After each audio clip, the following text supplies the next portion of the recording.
Explica pra gente esse contexto todo em que se antecedeu a morte de Tiradentes, que ele foi um dos líderes, né, o que a gente sabe, pelo menos mesmo a gente que é leigo, não é professor especialista como o senhor, mas é que Tiradentes foi morto, né, um dos que estavam ali articulando a Inconfidência Mineira. É isso? Explica um pouquinho pra gente esse contexto histórico.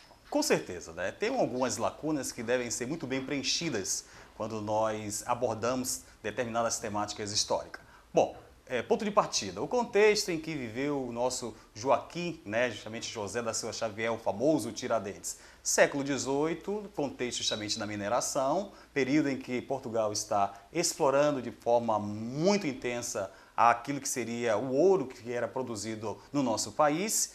E esse ambiente que ele vive, esse cenário, esse contexto que ele vive, é justamente de um momento em que Portugal está, de uma maneira tão absurda, explorando a nossa colônia, extraindo aquilo que seria através dos impostos, justamente o ouro que era produzido no nosso território, que nós vamos perceber que já existe uma certa indignação por parte dessa população colonial e, obviamente, por aqueles que estavam mais à frente desse processo de produção de ouro, os mineradores.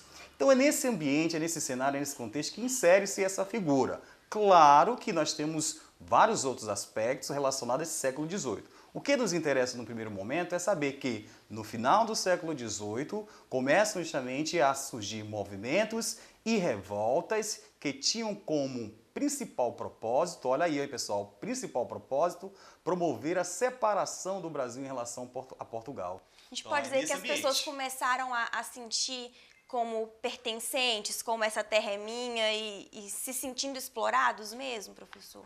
Por aí podemos realmente entender esse contexto, esse ambiente. É óbvio que nem todos os que podemos chamar naquele contexto, né, que faziam parte desse povo brasileiro, aí tem uma divergência entre historiadores e antropólogos quanto ao processo de formação daquilo que tipicamente vamos chamar de povo brasileiro. Alguns já tinham consciência dessa exploração. Alguns sabiam justamente como funcionava essa expoliação e como isso era prejudicial para aquilo que naquele momento era a colônia. Então esses, obviamente, mais intelectualizados, esses que tinham acesso às informações e tudo que estava se produzindo em termos de ideias na Europa, é que estarão novamente à frente desse processo aí.